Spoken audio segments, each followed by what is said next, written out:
Livro de Apocalipse, capítulo 2, versículo 8. Quem já abriu, dá um glória a Deus. Aleluia. Feche seus olhos e vamos orar. Pai, em nome de Jesus, nós estamos na Tua presença, Senhor, e te pedimos que a Tua graça e o Teu amor seja palpável nessa noite. Leva nossas mentes cativas a Ti, Jesus. Abre nossos corações para receber a revelação da Tua palavra. Que os Teus anjos guerreiros estejam à nossa volta, nos guardando. Que o Teu Santo Espírito nos convença do juízo e do pecado. Que o Teu Santo Espírito possa nos levar a um nível mais profundo nessa noite. E que ninguém saia daqui do jeito que entrou. Em nome do Senhor Jesus, Pai, nós clamamos pelo Teu poder. Clamamos, Senhor, pela Tua glória manifesta neste lugar. Clamamos ao Senhor, Pai, faz algo novo em nossas vidas nessa noite, em nome do Senhor Jesus. Se você crer, aplaude ao Senhor, em nome de Jesus.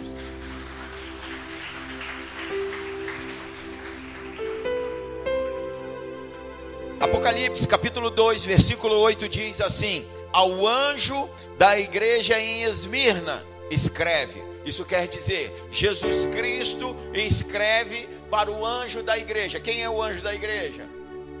Aleluia. Então Jesus Cristo está tendo um tete a tete com o pastor da igreja de Esmirna, para falar com ele como é que está a situação. Amém? Glória a Deus. Ao anjo da igreja em Esmirna escreve: aquele que é o primeiro e o último, que foi morto e ressuscitado, faz as seguintes afirmações. Amém? Para que não tenha dúvida de que é Jesus Cristo que está falando, ele fala: aquele que é o primeiro e o último, que foi morto e ressuscitado. Versículo 9: conheço as tuas aflições. Quem está passando por aflições aqui?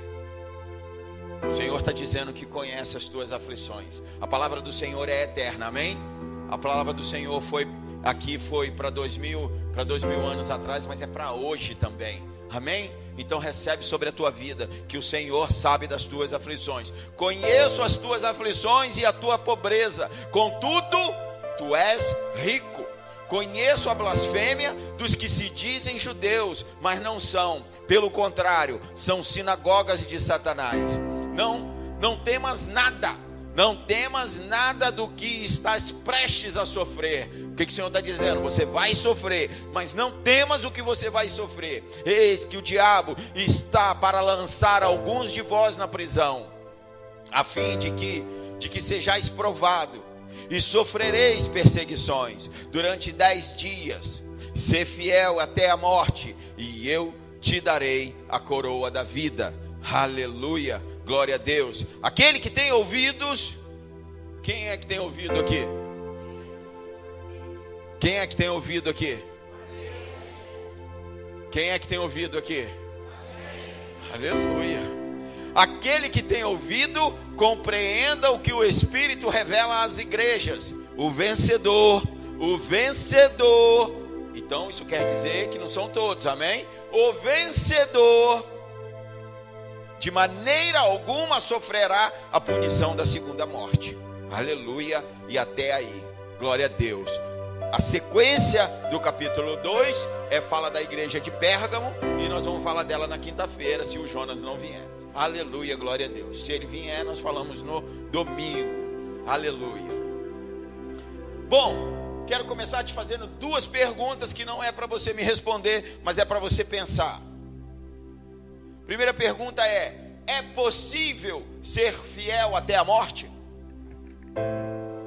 É possível ser fiel até a morte? Isso quer dizer, é possível ter uma vida como a minha, de 115, 120 anos aproximadamente, e ser fiel ao Senhor até a morte? É possível?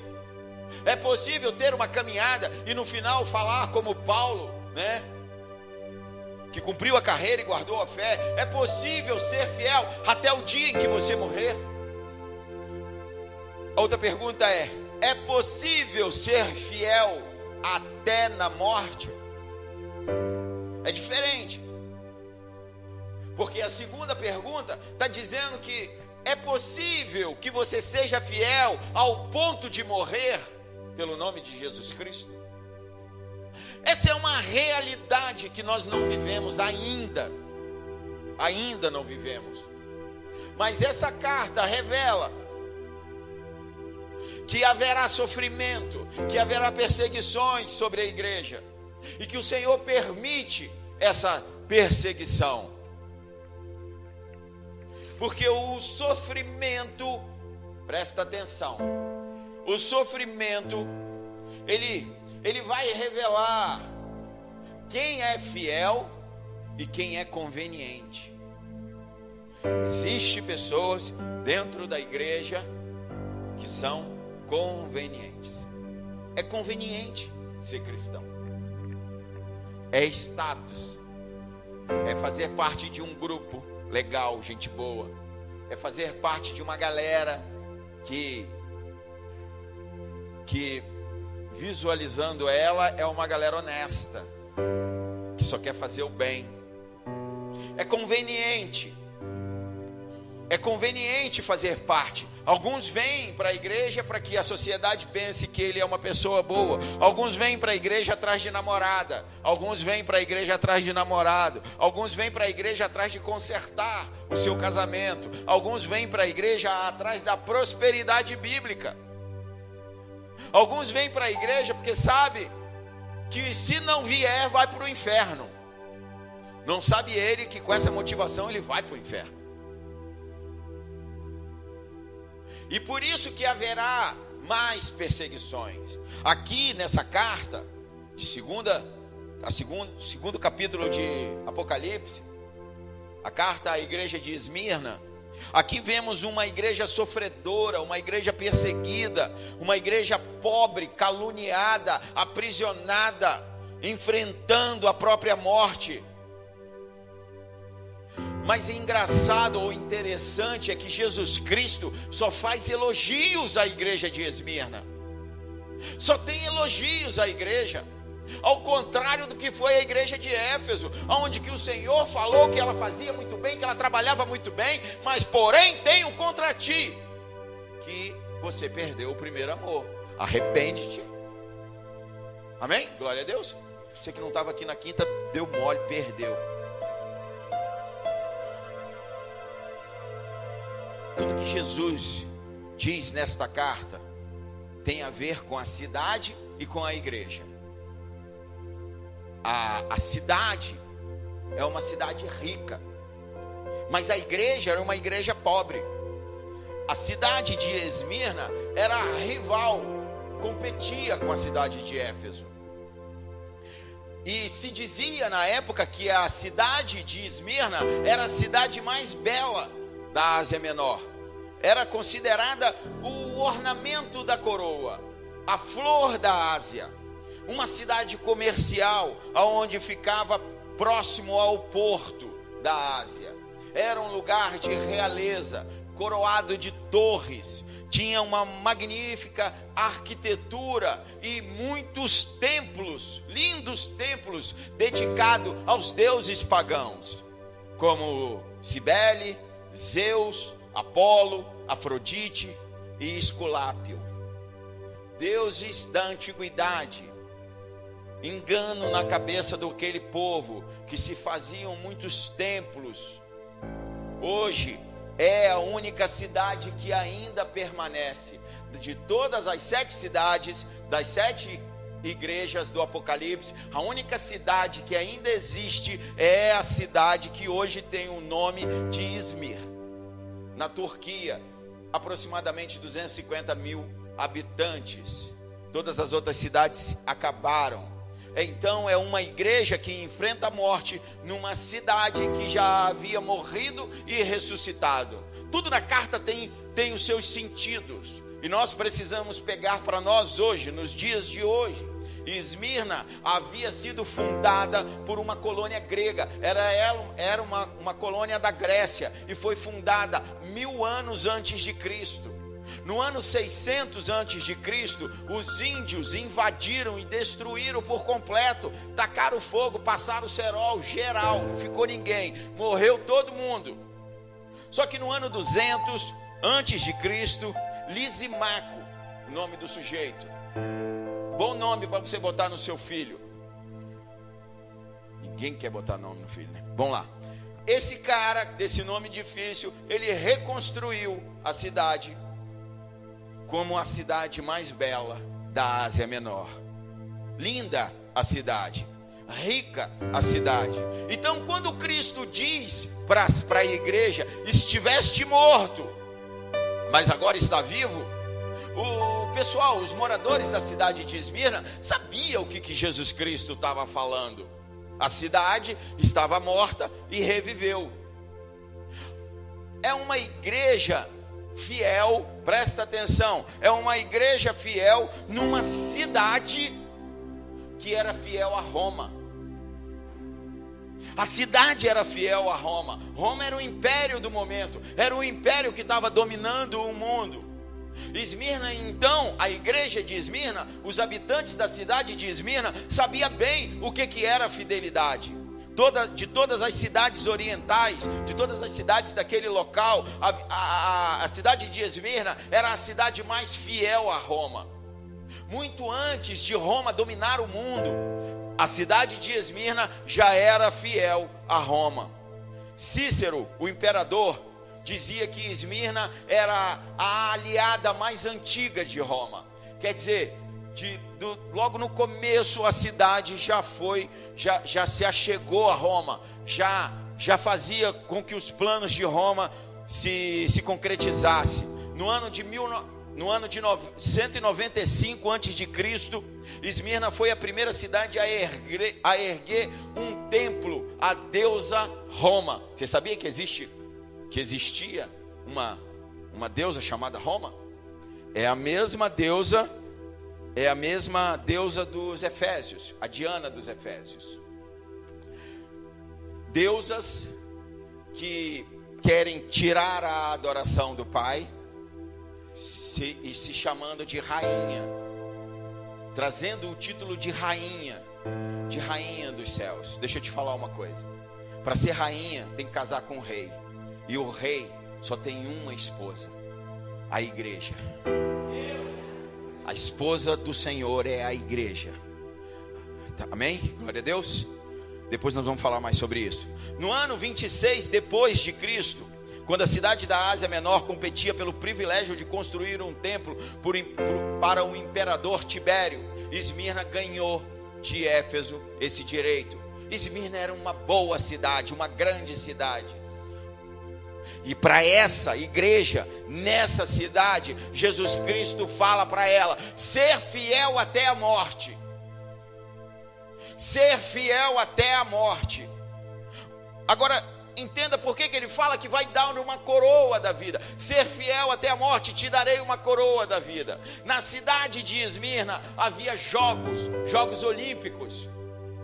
E a galera ficava correndo. Não devia ter muito o que fazer. Aí na época não tinha bicicleta ainda, então eles corriam a pé. Essas maluquices que dá na cabeça do povo. Em vez de ler a Bíblia, em vez de estudar, vai correr. Então tinha esses doidos lá que corria e eram os caras famosos, que quando ganhavam, aqueles que ganhavam eram famosos, amém? Glória a Deus. E o que eles ganhavam? Eles não ganhavam troféu, eles não ganhavam medalha, não existia medalha. Eles ganhavam uma coroa de louro. Só que nessa competição, o Senhor te fala: ser fiel, e eu te darei uma coroa. Mas não é uma coroa de louro, é uma coroa da vida. O Senhor quer te dar uma coroa da vida. Para os crentes dessa cidade, para os cristãos dessa cidade, para os cristãos que se dispõem, que falam: eu vou ser fiel até na morte, o Senhor promete a coroa da vida. Ser cristão em Esmirna era um risco de perder a própria vida. Era arriscado demais, era arriscado perder os bens. A igreja era pobre, caluniada, perseguida. Uma igreja que não atraía muita gente, não queria as pessoas não queriam muito participar dessa igreja, mas ela só recebe elogios do Senhor. A fidelidade até a morte era a marca dessa igreja. Era a igreja que era fiel até a morte. Será que nós podemos aprender alguma coisa com essa igreja nessa noite? Será que nós podemos aprender com esses poucos versículos? Nós podemos aprender alguma coisa nessa noite? Que nós precisamos ser fiéis ao Senhor. Sabe? Porque a fidelidade é um princípio básico da vida cristã. Não há como ser cristão se não for fiel. Não há como ser cristão se não houver fidelidade. Algumas pessoas pensam que cristianismo é vir para a igreja, meter uma Bíblia debaixo do braço, conhecer alguns versículos de cor, botar um terno e uma gravata. Alguns pensam que ser cristão é isso. Mas cristianismo fala de fidelidade. Fidelidade à sua palavra, fidelidade ao Espírito Santo, fidelidade até a morte. A fidelidade é um princípio básico da vida cristã. E hoje em dia, infelizmente, a igreja está inchada, cheia de pessoas que não são fiéis, que quebram seus votos com muita facilidade. Pessoas que na hora da adoração cantam músicas que não sabem nem o que estão falando. Nós vivemos um tempo difícil e que nós precisamos ser fiéis. Cada um de nós vai ser provado nesses próximos tempos. Todos nós seremos provados. Mas eu não estou aqui só para dizer que você vai ser provado. Eu estou aqui também para te ensinar a passar pela provação. Aleluia. Glória a Deus. Quem sabe aí que vai passar por provações? Quem quer vencer? Quem quer a coroa da vida? Aleluia, glória a Deus. Primeiro ponto, dos 48. Está cedo ainda. Amanhã é feriado, ninguém acorda cedo. Quem está de ônibus aí, não se preocupa que uma carruagem de fogo vai levar você para casa. Aleluia, glória a Deus. Primeiro ponto: não tenha uma visão romântica da vida. Visão romântica você deve ter do seu marido, da sua esposa. Amém? Do namorado e namorada não é bom ficar com muito romantismo, não. Vamos esperar a hora certa. Glória a Deus. Agora os casados estão liberados para ter visões românticas. Tem um empolgadinho lá atrás, aqui na frente dos outros. Chega em casa, aquela agonia. Não tenha uma visão romântica da vida. E para que você não tenha uma visão romântica da vida, para que você saiba o que você vai enfrentar, eu destaquei aqui 4 visões corretas da vida. 4 visões em que você precisa saber que você vai enfrentar, e então se preparar para enfrentar. Glória a Deus. A primeira é tribulação, versículo 9. Não vou ler de novo porque eu preciso acabar ainda hoje.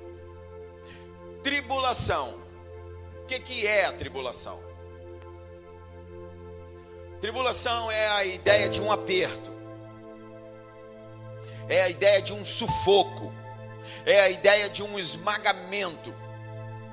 A igreja de Esmirna, ela estava sendo espremida debaixo de um rolo compressor.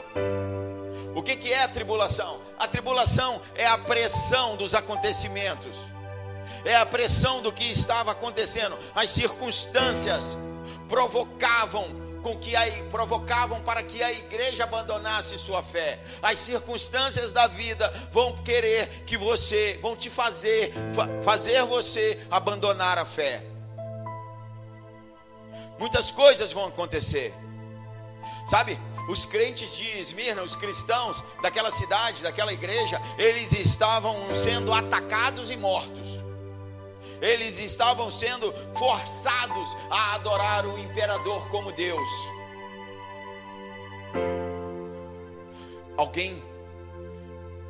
Tradições, culturas vão te forçar a adorar pessoas.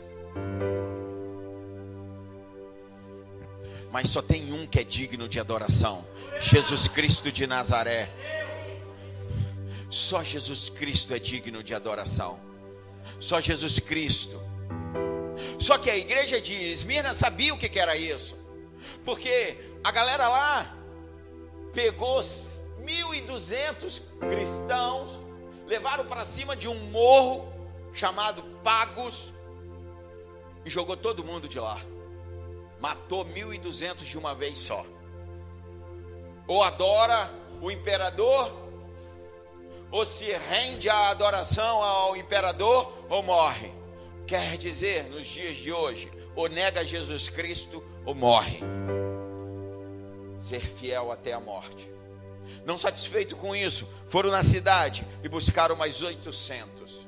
Isso é história. Vai para o Google que vai estar lá. Você vai achar. Isso não é Bíblia, é história. Só que a história mostra que a Bíblia é a verdade. Amém? Glória a Deus. E a ciência, porque é muito nova, mas um dia ela também vai provar que a Bíblia é a verdade. Os crentes, os cristãos estavam morrendo por causa da sua fé. Por causa da sua fé, eles estavam perdendo as suas vidas. Mais ou menos como nós vemos hoje. Não é difícil, é só você acompanhar o noticiário, é só você acompanhar os sites de notícias. Estamos vendo os refugiados lá do norte da África querendo entrar na Europa, fugindo do Estado Islâmico. O Estado Islâmico, ele está tentando aterrorizar todo o Ocidente. E ele está conseguindo. Eles estão conseguindo fazer algumas coisas. Uma imagem de um neném, de um bebê, uma criança de 3 anos morta na areia da praia, que morreu afogada, que essa semana foi amplamente divulgado. E é isso que eles fazem, muito bem, porque já dizia alguém aí, que eu não lembro o nome, de que matar um monte é uma estatística, né? Matar um é o terror, é o terrorismo, te apavora. Então eles pegam 4 cristãos, amarram e botam para pegar fogo, igual churrasco. Não mata de uma vez, e fica ali agonizando, morrendo. Eu ia trazer algumas imagens, mas eu conhecendo a igreja que eu pastoreio, eu pensei, vai fugir todo mundo. Mas você pode procurar na internet que você vai ver cenas fortes, muito fortes, que está acontecendo hoje. Vídeos de cristãos sendo degolados e o sangue escorrendo pela areia do deserto e a pessoa tentando buscar a vida, a pessoa sem fôlego, perdendo o fôlego e se afogando no próprio sangue. Imagens cruéis. E é esse tipo de imagem que está ficando na cabeça de todo o povo do Ocidente. É esse terror. E o que mais nos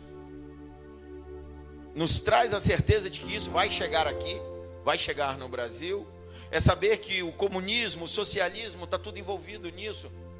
É saber que agora esse navio do governo boliviano, que estava levando não sei quantas mil armas para o Estado Islâmico. É saber que a nossa presidenta, como ela disse na ONU, que tínhamos que conversar com o Estado Islâmico. Nós não temos nada que conversar com eles. Eles não querem nenhum tipo de conversa. No último vídeo deles, eles intitulam ao povo da cruz, a nós, a todos que têm Jesus Cristo. O terror é para todos, todo o povo da cruz. A última cena que me deixou mal, muito mal, era de uma mãe, se supõe que seja a mãe, uma mulher. Isso está vou te dar o endereço, se você tiver coragem você vai lá ver. Isso está na página do Malafaia. Ele postou ontem. Uma mãe pendurada pelo pescoço e mais abaixo dela os 2 filhos dela. 2 crianças enforcadas, junto com a mãe, porque não negou a Jesus Cristo. Ser fiel até a morte, ser fiel até na morte, e te darei a coroa da vida. Aqui no Brasil, as pessoas brincam de evangelho. Aqui no Brasil, eles saem da igreja porque o som está alto, porque a guitarra está desafinada. Saem porque o pastor fala que tem que vir no devocional. Saem da igreja porque o pastor fala que tem que entregar o dízimo, porque a igreja precisa pagar suas contas. Saem da igreja porque não vão com a cara do vizinho, do que senta do lado. Aqui no Brasil, a igreja é um parque de diversão. Mas o Apocalipse vai se cumprir, e a perseguição vai chegar, e que chegue logo, porque Jesus Cristo vai voltar. Acabe com a visão romântica da vida. Segundo, a pobreza. A pobreza não é maldição. A pobreza não é maldição. Jesus disse em Lucas 6:20, bem-aventurados pobres. Tiago diz que Deus elege os pobres do mundo para serem ricos na fé. Eu prefiro ser pobre aqui no mundo, mas rico na fé. Eu quero a riqueza da fé. Precisamos buscar a riqueza da fé. A pobreza dos crentes, ela era um efeito colateral da tribulação. Porque para tirar a visão romântica das nossas vidas, primeiro é ter consciência da tribulação, isso quer dizer do aperto que vai vir, da perseguição que vai vir, mas também saber que essa mesma tribulação traz pobreza. E ela vinha por algumas razões, porque a maioria dos cristãos daquela época eram descendentes de classes pobres. Muitos deles eram escravos, eram levados como escravos. Os primeiros cristãos sabiam o que era viver numa pobreza absoluta. Enquanto hoje a grande maioria dos cristãos dentro da igreja se achega ao altar para trocar de carro, para comprar uma casa nova, confundindo Jesus Cristo com Papai Noel. Manda uma cartinha para o Papai Noel, põe no correio, para o Polo Norte lá, o seu endereço. Os crentes eram saqueados, eram roubados os seus bens, eram tudo tomados e perseguidos. Hebreus 10:34 diz isso muito bem. Os crentes haviam renunciado aos métodos suspeitos por sua fidelidade a Cristo. Isso quer dizer que os crentes, os cristãos daquela época, não faziam nada ilegal. Não vendia sem nota fiscal, não comprava produto falsificado, não tentava levar vantagem nas outras pessoas, eram tudo honestos, cobrava o justo, não o injusto, não queria lucro fácil, não queria enriquecer ilicitamente.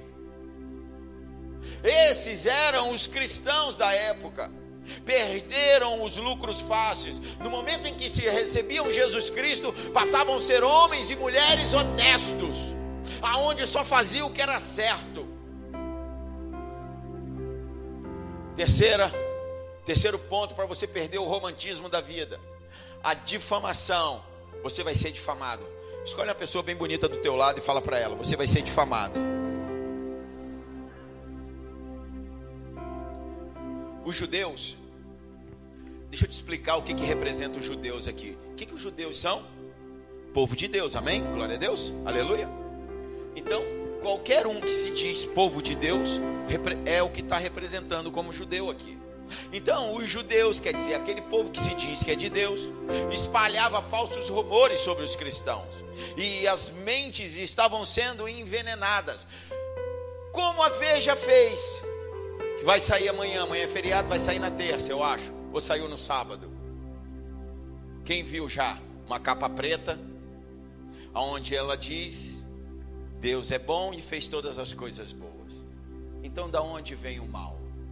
Acho que é isso que está escrito, é mais ou menos isso, né? Aí embaixo, ela diz, aí logo em seguida, aí tem a foto do menino, né? Da criança morta. Aí embaixo diz: o bem ou o mal provém do homem. Deixa eu te falar, o mal vem de Satanás. E se você não serve a Jesus Cristo, inconscientemente ou consciente, você serve a Satanás. Deixa eu te falar outra coisa. Jesus Cristo reina no seu trono de honra e glória, sobre tudo e sobre todos. E essas coisas que estão acontecendo, está tudo escrito aqui, que iriam acontecer. E que aconteça logo, porque Ele precisa voltar logo. Você precisa desejar a volta de Jesus Cristo. Desejar a volta de Jesus Cristo.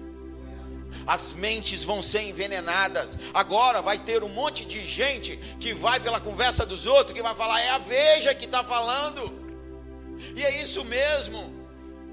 O bem e o mal, tudo vem do homem, e não tem problema nenhum, e cada um, e o que importa é fazer o bem. Eu vou dar uma cesta básica, e vai queimar no fogo do inferno.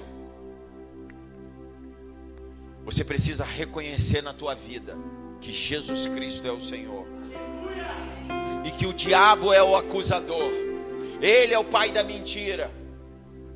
E ele vai usar acusações levianas, porque ele vai usar um povo que vai se chamar sinagoga de Satanás, casa de Satanás, casa de demônios.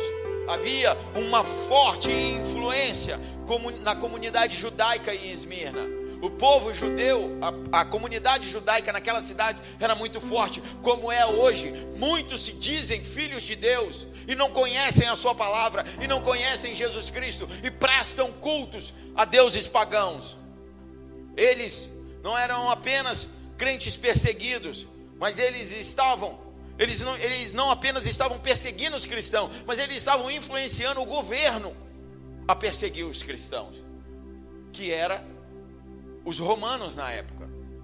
Eles se consideravam o povo genuíno de Deus, os filhos de Deus. Eles se consideravam os filhos da promessa. Mas entenda que eles, o povo judeu, rejeitou o Messias, rejeitou Jesus Cristo. E a partir daí passam a perseguir a igreja de Jesus Cristo, se transformando na sinagoga de Satanás. Romanos 2, 28, 29 diz isso. Anota aí, depois você vai lá e olha, que seu pastor não está falando besteira, ele está falando que está na Bíblia. Tornou-se a religião do ódio, da perseguição, da rejeição. Os crentes passaram a sofrer várias acusações levianas. Vou te falar algumas. Primeiro, eram chamados de canibais.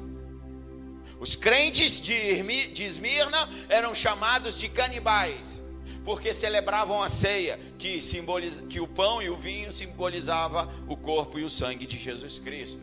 Por causa disso, eram chamados de canibais.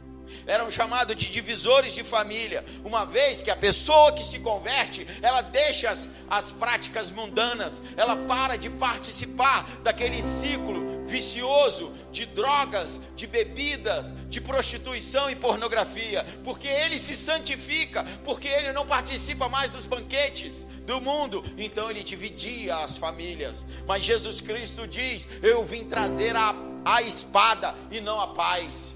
Eu vim para dividir mesmo. Eu vim para separar o povo que vai morar em Nova Jerusalém. Aleluia!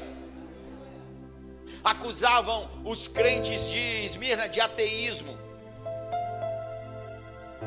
porque os cristãos não se dobravam às imagens pagãs, não se dobrava a Zeus, não se dobrava a deusa Roma, não se dobrava a Cibele. Eu só me dobro a Jesus Cristo, eu só levanto minhas mãos a Jesus Cristo, eu só me ajoelho para Jesus Cristo.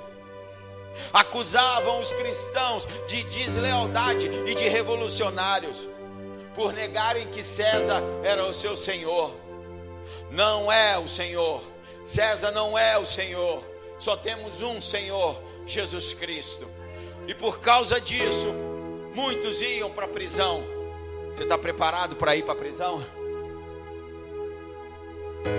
Você está preparado para ser preso? Você está preparado para ser preso?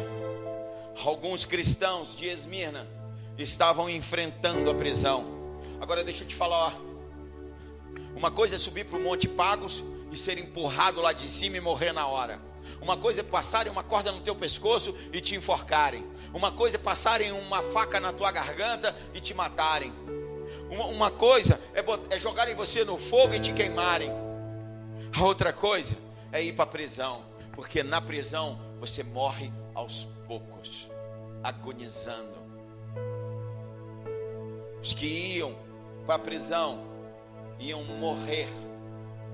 Os romanos não cuidavam dos seus prisioneiros.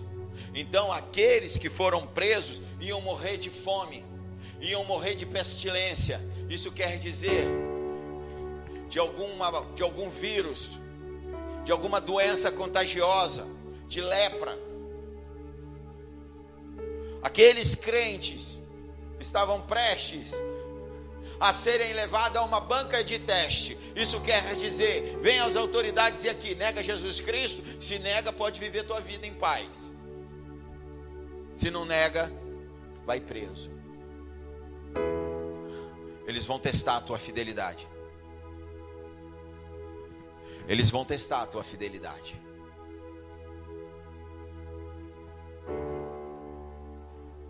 Mas nós precisamos saber que a avaliação de sucesso de Jesus é diferente da avaliação de sucesso do mundo.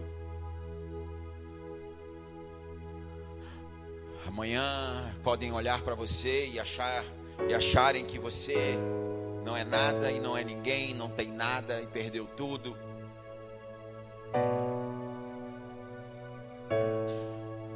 Como a igreja de Esmirna, uma igreja pobre numa cidade rica. Mas a avaliação de Jesus, a igreja de Esmirna era uma igreja pobre, porque os pobres vinham das classes baixas daquela cidade. Os crentes, os cristãos vinham das classes mais baixas da cidade. Muitos deles até eram escravos ou descendentes de escravos, ou tinham sido libertos há pouco tempo. Muitos deles tiveram os seus bens saqueados. Você pode imaginar o que é sair de um país para o outro, tentar entrar em outro país só com a roupa do corpo, ter largado tua casa, teu computador, tua tela plana, ter largado teu sofá, ter largado teu carro. Aí tá bom, te consola que você sabe que o carro é do banco, não é teu, né? Tem um carnê para pagar. Mas é o que você anda, nem isso. Te tomaram tudo. Pobres. Perseguidos e jogados em prisões. Mas eram pobres porque não se corrompiam. Eram pobres porque não negavam a Jesus Cristo. A igreja de Esmirna era uma igreja espremida, sofrida, acuada. Mas embora essa igreja fosse pobre financeiramente, embora essa igreja não tivesse recursos, embora esse povo deveria passar fome, não fala isso o texto, mas eu suponho que ela deveria passar todos os tipos de necessidade. Era uma igreja rica em recursos espirituais. Eu fico imaginando uma reunião de oração dessa igreja. O que acontecia nessa igreja? O que acontecia com esse povo? Era uma igreja que não tinha tesouros na terra, mas o céu estava lotado de tesouros para eles. Era uma igreja pobre diante dos homens, mas rica diante de Deus.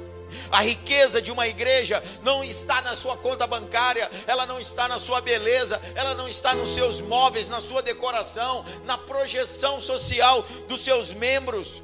Porque como já falamos da igreja de Laodiceia, e eu vou falar de novo, era uma igreja rica, mas que o Senhor Jesus entrou nela e falou: pobre, cego e nu.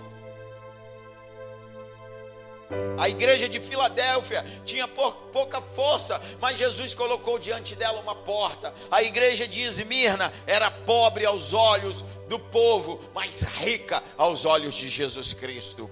E eu vou te falar uma coisa, eu não me importo com a tua opinião, eu me importo com a opinião de Jesus Cristo. Eu me importo com a opinião de Jesus Cristo. Eu quero saber o que o Senhor quer de mim. Eu quero saber o que o Senhor pensa de mim. Eu quero saber o que Ele vê quando Ele me olha. Enquanto o mundo avalia os homens pelo ter, você vale o que tem. E por isso o homem quer ter muito. O homem quer status.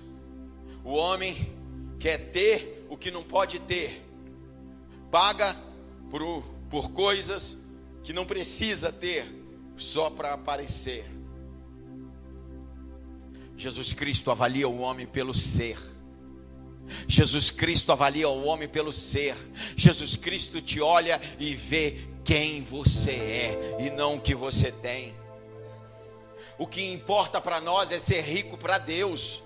O que importa para nós é ajuntar tesouro no céu. Como diz Pedro, eu não tenho nada, eu não tenho ouro nem prata, mas o que eu tenho eu te dou, em nome do Senhor Jesus Cristo. Levanta e anda. É isso que nós precisamos buscar. Nós precisamos buscar poder de Deus. Nós precisamos buscar a intimidade com o Espírito Santo. Nós precisamos buscar ser os transportadores da glória de Deus nessa terra. É isso que nós precisamos. A igreja de Esmirna, ela era pobre, mas ela era fiel. Era pobre, mas rica diante de Deus. A igreja de Esmirna era pobre, mas enriqueceu a muitos. Porque as riquezas estão nas bênçãos, e as bênçãos celestiais virão sobre essa igreja, no momento em que essa igreja for como a igreja de Esmirna, não na perseguição, mas na busca pelo poder de Deus, na fidelidade ao Senhor. Precisamos ser fiéis a Jesus Cristo, ser fiéis ao Espírito Santo. Nós podemos ser ricos para Deus, ricos na fé, ricos em boas obras. Nós temos condições, nós temos pessoas, nós temos capacidade, nós temos poder de Deus, nós temos tempo para buscar o Senhor, para conhecer a sua palavra. Mas infelizmente muitos de nós se preocupam com as coisas do mundo, só se preocupam com as coisas do mundo. E deixa eu te falar, você vai perder tudo que esse mundo pode te dar, porque a perseguição e o fim vai te tomar tudo. Só vai te sobrar o Espírito Santo. Só vai te sobrar o Espírito Santo. E assim você vai poder sondar as riquezas em Jesus Cristo. Você vai poder mergulhar na profundidade de Jesus. À vista de Deus há tantos pobres, homens ricos, e poucos ricos homens pobres. Nós precisamos ser ricos em Deus. É melhor ser como a igreja de Esmirna, pobre materialmente, mas rica espiritualmente. Rica espiritualmente. Rica espiritualmente. Do que ser como a igreja de Laodiceia, rica, mas pobre diante de Cristo. Outro problema que tinha na igreja de Esmirna, dentro, no meio dela, e que você precisa estar ciente disso, porque também pode acontecer conosco. Aliás, já passaram até alguns por aqui. É um grupo que ostentava uma falsa percepção de si mesmo. É um grupo que fala o que é, mas não é. Fala que tem, mas não tem. Versículo 9 diz: se dizem judeus, isso quer dizer, se dizem povo de Deus, mas não são, sendo antes sinagoga de Satanás. A palavra de Deus diz em Romanos 2:28, não é judeu quem o é exteriormente, mas quem é interiormente. Isso quer dizer, não é povo de Deus quem é exteriormente. Eu sei que você tem mania de fazer cara de crente. Aproveita e faz uma cara de crente aí para quem está do seu lado. Escolhe uma pessoa bem bonita aí do seu lado aí e faz cara de crente para ela. O problema é que o povo de Deus não tem uma cara exterior, ela tem uma cara interior. E essa provação vai vir para separar o joio do trigo. Eles afirmavam que eram judeus, mas isso não é verdade. Eles afirmavam que eram povo de Deus, mas não era verdade. Eles afirmavam: vocês são pobres, mas isso não é verdade. Nós não somos pobres. O mundo vê a aparência, o mundo só vê o que você pode mostrar, mas Jesus Cristo vê o seu interior. Jesus Cristo vê as suas motivações, Jesus Cristo vê a sua fidelidade, Jesus Cristo vê as suas intenções. Nós precisamos estar prontos a fazer qualquer sacrifício para honrar a Jesus Cristo. Nós precisamos estar prontos a honrar Jesus Cristo. Aqueles cristãos eram pobres, perseguidos, caluniados, presos, e estavam sendo encorajados a enfrentar a própria morte, se fosse preciso. Jesus Cristo está dizendo: eu estou vendo tudo, mas aqui, se precisar morrer, morre, que eu vou te dar a coroa da vida. Morre, porque eu vou te dar a coroa da vida. Não é ser fiel até o último dia de vida, é ser fiel ao ponto de morrer, ao ponto de morrer por essa fidelidade. É preferir morrer do que negar a Jesus Cristo. O servo não pode ser maior do que o seu Senhor. E Jesus Cristo, Ele foi obediente até a morte, morte de cruz. Ele foi até a cruz e se entregou. Porque Ele mesmo disse que a vida dele ninguém tira. Ele entregava a sua vida em favor de quem? Em favor de quem? Em meu favor e em teu favor. O Senhor Jesus entregou a sua própria vida para você poder estar aqui nessa noite, sendo exortado a também morrer se for necessário, mas não negar o nome dele, porque Ele vai te dar a coroa da vida. E era isso que Ele falava para a igreja de Esmirna: ser fiel até a morte e te darei a coroa da vida. A igreja de Esmirna, assim, ela não é mais candidata à morte, ela é candidata à vida. Será que você pode ser candidato à vida? Será que você pode ser candidato à vida? Você pode ser candidato à vida. Então por que você não morre para o mundo? Sabe por quê? Porque quando se fala dessa morte, alguns pensam que é uma morte física. Alguns pensam que teu sangue vai ter que ser derramado. Mas se o Senhor está te pedindo apenas para morrer por mundo, o que o Senhor está falando é: larga as práticas de antigamente.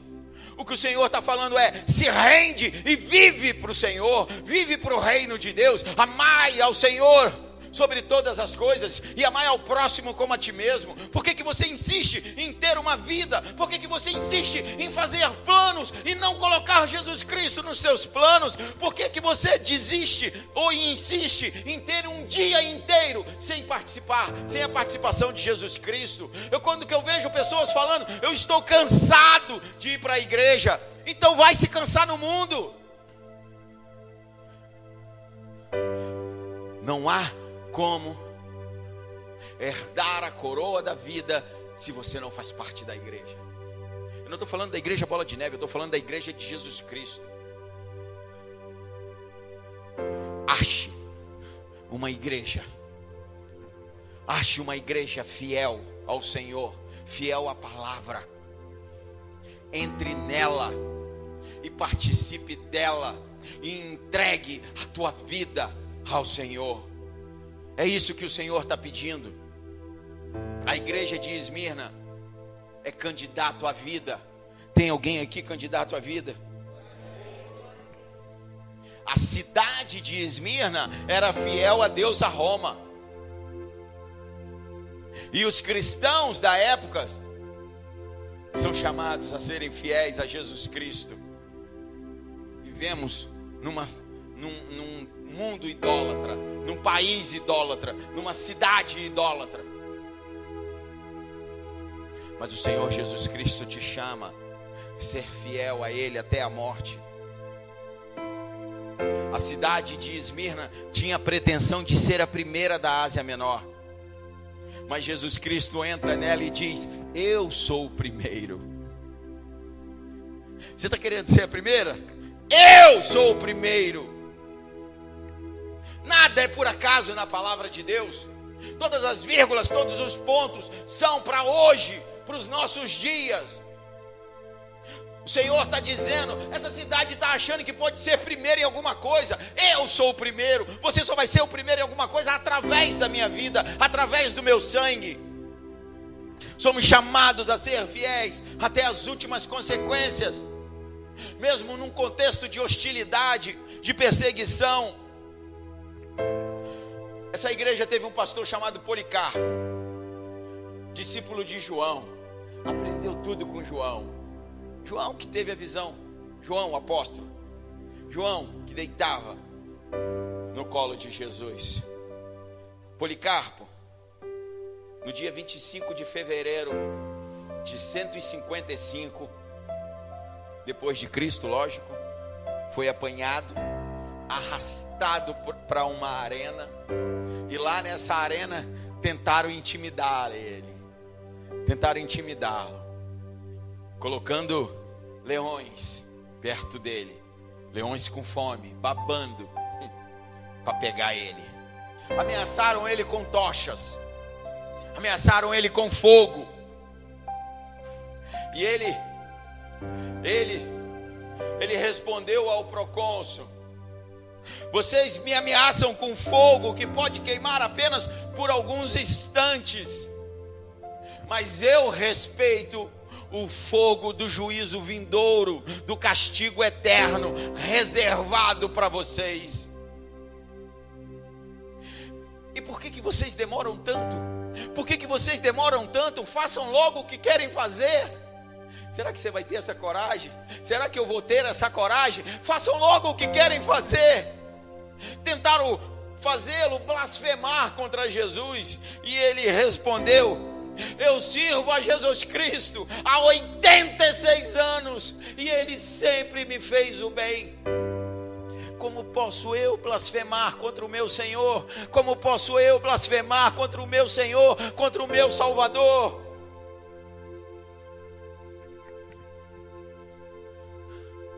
Você pode blasfemar contra o teu Senhor, contra aquele que te resgatou do império das trevas.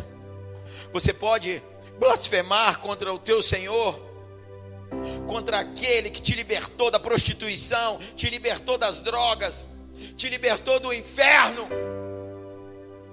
com medo de um fogo que pode queimar por alguns instantes.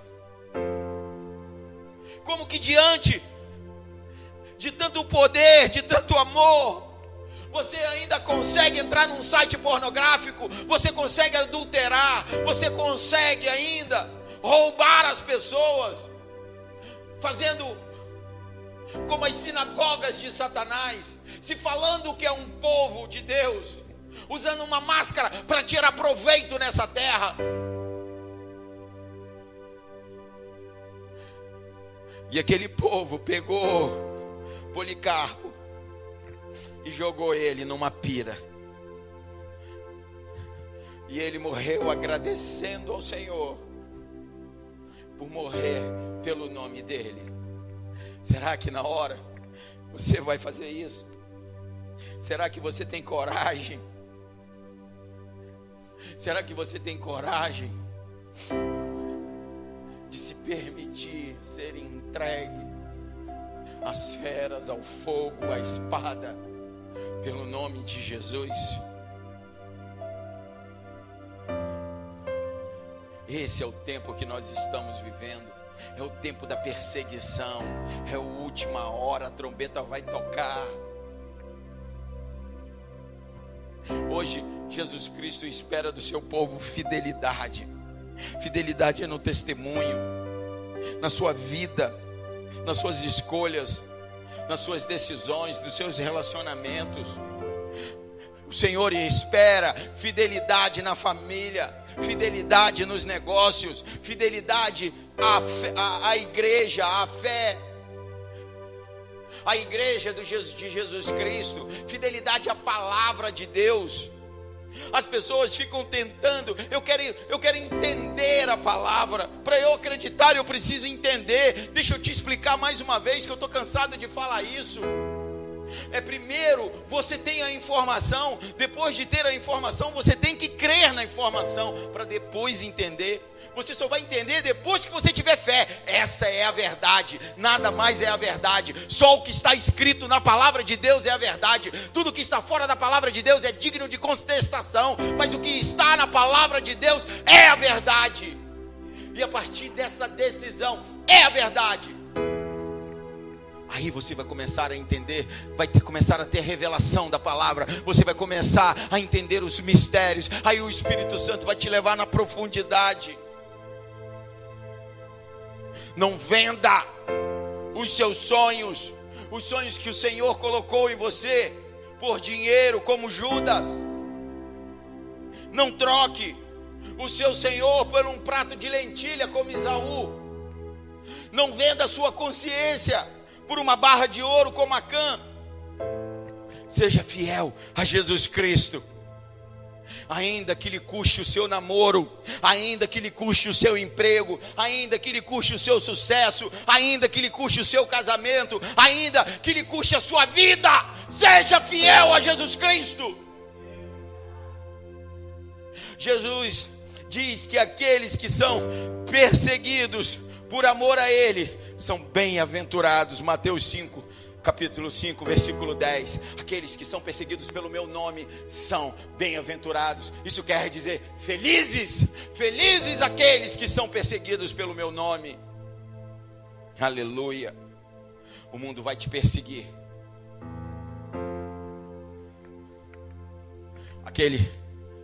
A Bíblia diz que todo aquele que quiser viver piedosamente, isso quer dizer, aquele que quiser viver em Jesus Cristo, aquele que quiser ser fiel a Jesus Cristo, aquele que quiser fazer as coisas segundo a palavra de Deus, serão perseguidos. 2 Timóteo 3,12. Paulo diz em Filipenses 1,29, a voz, quando ele fala a voz, é para quem? Quando Paulo fala a voz, é para quem? Fala, é para mim. Fala, é para mim. Fala, verbaliza, é para mim. Paulo está falando comigo. É para mim. Ele diz, a vós foi dado o privilégio, não apenas de crer em Cristo, mas também de sofrer por Ele. Mas também de sofrer por Ele. Enquanto nós estamos aqui, muitos cristãos pelo mundo estão selando com seu sangue a fidelidade a Jesus Cristo. Enquanto nós estamos reunidos com ar-condicionado, e alguns reclamando que está frio, e outros como eu reclamando que está calor, alguns que estão reclamando que a água está quente, alguns que estão reclamando porque já está tarde, já são 9h15, enquanto alguns estão reclamando que a cadeira está dura, tem gente entregando sangue por Jesus Cristo. Ser cristão no Brasil é muito fácil. É muito fácil. Aproveite isso. Aqueles que foram fiéis no pouco serão recebidos pelo Senhor com honras. Aqueles que foram fiéis, porque o que é mais 20, 30, 40 anos de vida? O que é isso perto de uma eternidade com o Senhor? O que é? E Ele um dia, eu espero que Ele um dia te diga: bom está, servo bom e fiel, foste fiel no pouco, e sobre muito te colocarei, entra no gozo do teu Senhor. Aleluia. Devemos ansiar por esse momento. Você precisa saber que Jesus Cristo está assentado no seu trono, e no trono dele, Ele tem controle de todas as coisas, de todos os detalhes de nossas vidas. Jesus Cristo nessa carta reconhece que os cristãos, o que estava acontecendo com cada um deles, ele deu o diagnóstico da igreja. Ele vai fazer isso em todas as cartas. Nós vamos falar aqui de tudo, ponto a ponto, até Apocalipse 23, até o capítulo, até acabar, até falar, ó, Maranata, ora vem Jesus. E Jesus Cristo dá o diagnóstico E eu vou te falar que quando você percebe que Jesus Cristo fala, ó, os teus problemas são esses, tua qualidade é essa, o teu problema é esse. Quando ele entra nas cartas e fala isso na verdade traz conforto para nós. Isso é uma fonte de segurança, porque Jesus Cristo é fiel. Isso quer dizer que nas nossas necessidades, Jesus Cristo sabe das nossas necessidades. Ele sabe das tribulações. E mais, nós temos o Espírito Santo para compartilhar com Ele, para falar, para chorar na presença dEle, para declarar a Ele, para falar: Senhor, e você poder falar o que está acontecendo. Jesus Cristo conhece as nossas aflições. Ele anda no meio dos candeeiros, quer dizer, ele anda no meio dos candelabros, ele anda no meio da igreja. Isso quer dizer, ele não tira a sua presença, ele não afasta a sua presença. Então isso quer dizer que a nossa vida não está solta ao léu. Ele está olhando para você. Jesus Cristo está olhando para você. Ele sabe o que você está passando. Ele sabe a tua aflição, ele sabe a tua dor, ele sabe a tua agonia, ele sabe a tua necessidade, ele sabe os teus sonhos, ele sabe os teus projetos. Ele conhece a sua tribulação, ele sabe das suas lutas, ele conhece as suas lágrimas. Ele sabe que diante dos homens você até pode ser pobre, mas que você está juntando tesouros nos céus. Jesus Cristo sabe das calúnias que serão ditas contra você. Ele sabe do veneno da língua, das pessoas, das sinagogas de Satanás que conspiram contra você. Ele sabe que somos pobres, mas ao mesmo tempo somos ricos nele. Somos ricos nele, que pode nos faltar recurso aqui na terra, que você pode não ter tudo que você sonhou ter nessa terra, que você pode até passar por algum tipo de aflição, até de necessidades, mas que você está juntando tesouro no céu. Ele sabe que muitos de nós serão entregues à morte, mas que todos nós teremos a coroa da vida. Nós queremos essa coroa. Jesus Cristo, nós queremos essa coroa. E Jesus Cristo permite o sofrimento com um propósito: provar. Ele quer provar. Ele não quer destruir. Mas por que ele vai deixar destruir os cristãos? Não, ele não está deixando destruir, ele está deixando provar. A intenção de Satanás é destruir a sua fé. Mas o propósito de Jesus Cristo é provar. E por causa disso, os judeus estão furiosos. Não é os judeus que nascem em Israel, amém? É os judeus, aqueles que se dizem povo de Deus. Aqueles que se dizem povo de Deus. Satanás está atrás disso tudo, aprisionando as mentes. Como que uma pessoa pode falar que serve a Deus, que ama o Senhor e que quer ir para o céu, mas vai contra a palavra de Deus? Mas tem uma vida que vai contra a palavra de Deus. Cegueira espiritual. Satanás cegou o entendimento de muitos. O fogo das provas só consumirão a escória, só consumirão a palha. E depois de você passar pelo fogo, tudo que não presta em você vai ser queimado, e você vai ser puro, digno e fiel ao Senhor. Jesus está peneirando a sua igreja. Ele quer arrancar as impurezas da sua igreja. Todos os lobos disfarçados de ovelhas serão mortos à espada. Só vai ficar os fiéis a Jesus Cristo. Só vai ficar os fiéis. Nós precisamos olhar para além da provação. Nós precisamos olhar para o fim glorioso do propósito de Jesus Cristo. Precisamos olhar para além do castigo. Precisamos olhar para os benefícios. O Senhor não vai te poupar da prisão, mas Ele vai usar a prisão para te fortalecer. Ele não vai nos livrar da fornalha. mas nela nós seremos purificados. Jesus Cristo controla tudo sobre a tua vida, aleluia. Eu não sei o tipo de aflição que você está passando, mas Jesus Cristo está no controle.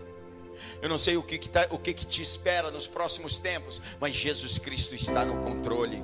Jesus Cristo está no controle. Nenhum sofrimento pode nos atingir sem a permissão de Jesus Cristo. Ele adverte aos cristãos de Esmirna sobre tudo que está para acontecer, e ele fixa um limite.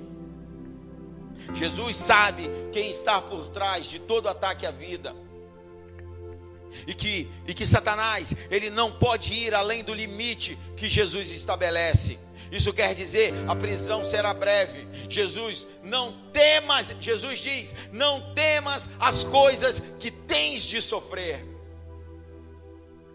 Jesus Cristo diz, não temas o sofrimento que você vai passar, a perseguição que você vai passar, a morte que você vai ter que enfrentar, essa morte física. Jesus Cristo traz 3 verdades aqui. A primeira é que o sofrimento é certo. Fala para a pessoa mais espiritual que está perto de você, o sofrimento é certo. Agora fala para a mais bonita, mas será limitado. Agora fala para a mais espiritual, isso quer dizer que será breve. Aleluia, é assim, foi assim com Jó. Deus disse para o diabo em Esmirna, até aqui e não mais. O sofrimento vai ter fim. O sofrimento vai ter fim. O sofrimento vai ter fim. O diabo, Satanás, só vai até onde Jesus Cristo permite. Porque quem tem o controle de todas as coisas não é Satanás, é Jesus Cristo. Então não tenha medo de enfrentar a perseguição, não tenha medo de enfrentar a morte, a prisão. Jesus passou vitoriosamente pelo caminho estreito do sofrimento. E por isso hoje Ele pode nos fortalecer. Se fortaleça no Espírito Santo. Se fortaleça no Espírito Santo. Porque Ele enfrentou tribulações, então Ele sabe o que é. Ele sabe, Ele conhece. Ele foi um homem de dores. Ele sabe o que é padecer. Ele foi pressionado pelo inferno. Ele suportou a pobreza. Diz que Ele não tinha onde reclinar a cabeça. Ele foi caluniado. Ele foi chamado de alcoólatra, beberrão. Ele foi chamado de impostor, de possesso, possuído por demônios. Ele foi chamado. Ele sabe o que é perseguição. Ele sabe o que é ser caluniado. Ele foi preso, açoitado, cuspido e pregado numa cruz. Ele sabe o que é ser perseguido. Ele sabe o que é uma vida de dores. Ele sabe o que é morrer para esse mundo. Ele enfrentou a morte. Mas Ele venceu a morte. Ele venceu. E Ele diz nessa noite para a igreja: não temas as coisas que tens que sofrer. Ele tem poder para consolar. Ele tem poder para nos sustentar. Ele pode nos socorrer. Ele trilhou o caminho do sofrimento. Ele sabe o que é o sofrimento. Ele sabe o que é a morte. Mas Ele é eterno. Ele disse: eu sou o primeiro e o último. Eu sou. Então Ele é aquele que está conosco. Ele é o vitorioso. Ele enfrentou a morte e venceu. Ele é aquele que tem poder para destruir a morte, o poder da morte. Ele promete uma vitória. Ele promete a vitória sobre ela, sobre a morte. E tem mais, Ele é galardoador daqueles que o servem, daqueles que o amam. Isso quer dizer, Ele é presenteador, Ele dá presentes. Ele promete a coroa da vida. Ele fala: quem for fiel, eu te dou a coroa da vida. Aos fiéis está contemplado a vitória. Você pode até morrer, mas você não vai passar pela segunda morte. Ah, se você soubesse o que é a segunda morte.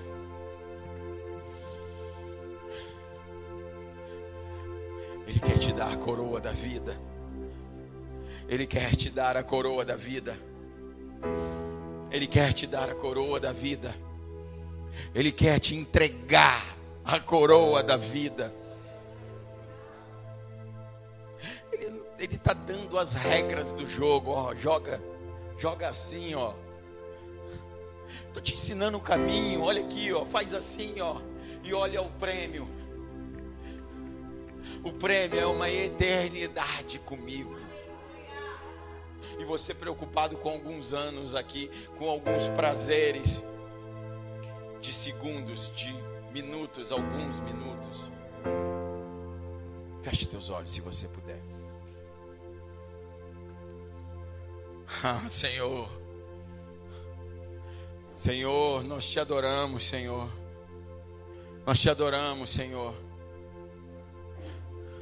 Te adoramos, te adoramos. Aumenta mais essa luz, está muito escura a igreja. Te adoramos, te louvamos, exaltamos o teu santo nome. Quem tem ouvidos, ouça. Quem tem ouvidos, ouça. Ouça o que o Espírito diz à igreja. Cada igreja tem uma necessidade de um sopro especial do Espírito Santo. Isso quer dizer, nós somos a igreja, cada um de nós. Cada um de nós aqui precisa de um sopro especial do Senhor. E Ele diz que é Ele que sabe de todas as coisas. O Senhor quer soprar em você nessa noite. O Senhor quer soprar em você nessa noite. A palavra para a igreja de Esmirna era: considere-se candidatos à vida. Tem algum candidato à vida aqui? Considere-se candidato à vida. Eu quero te dar a coroa da vida. A coroa da vida. Sobre a tribulação, a pobreza, a difamação. Continue fiel. Continue fiel. Não olhe para o sofrimento, apenas para a coroa, apenas para o prêmio, apenas para a coroa da vida. Só mais um pouco. Falta pouco para o Senhor nos chamar de volta para casa.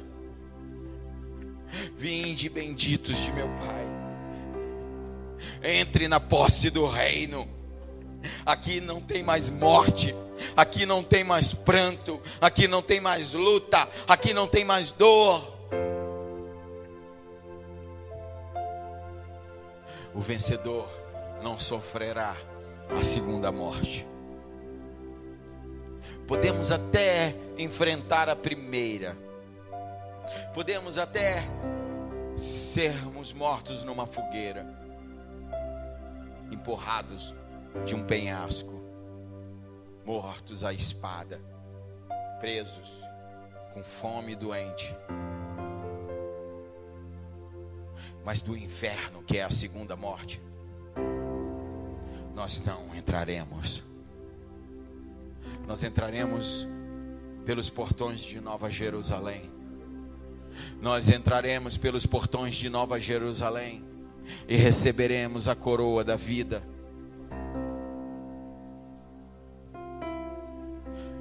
Mas vamos precisar ser fiéis aqui. Seja fiel. Perca a sua vida. Perca a sua vida. Entregue os teus relacionamentos com filhos, com esposa, com marido, com amigos, com colegas. Entregue no altar do Senhor. Entregue. Entregue a tua profissão. Entregue os teus estudos. Entregue tudo ao Senhor. Entregue os teus prazeres desse mundo. Tudo aquilo que você gosta de fazer. Tudo aquilo que te dá prazer. Eu não estou falando para você deixar de fazer, se não é pecado, amém? Eu estou falando para você entregar para o Senhor. Que o Senhor seja o centro da tua vida. É isso que Jesus Cristo pede nessa noite. Que o Senhor seja o alvo, que Ele seja o centro, que a tua vida gire em torno dEle. Morra para tudo nesse mundo, para tudo nesse mundo, e viva para Jesus Cristo. Eu quero te convidar a fazer uma oração pequena e simples, para que você possa entregar a tua vida para Jesus Cristo, para que você possa falar: Senhor, eu abandono tudo, para que o Senhor seja o centro, para que o Senhor seja o alvo, para que o Senhor seja o meu Senhor e o meu Salvador. Senhor, eu quero te entregar, em nome de Jesus.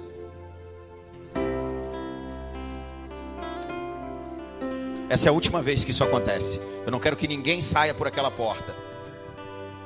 Enquanto o culto não acabar, quem está no infantil, fica no infantil. Em nome de Jesus, eu já falei isso umas 4 vezes. Só que todas as vezes acontece isso. Em nome de Jesus, vamos voltar para cá.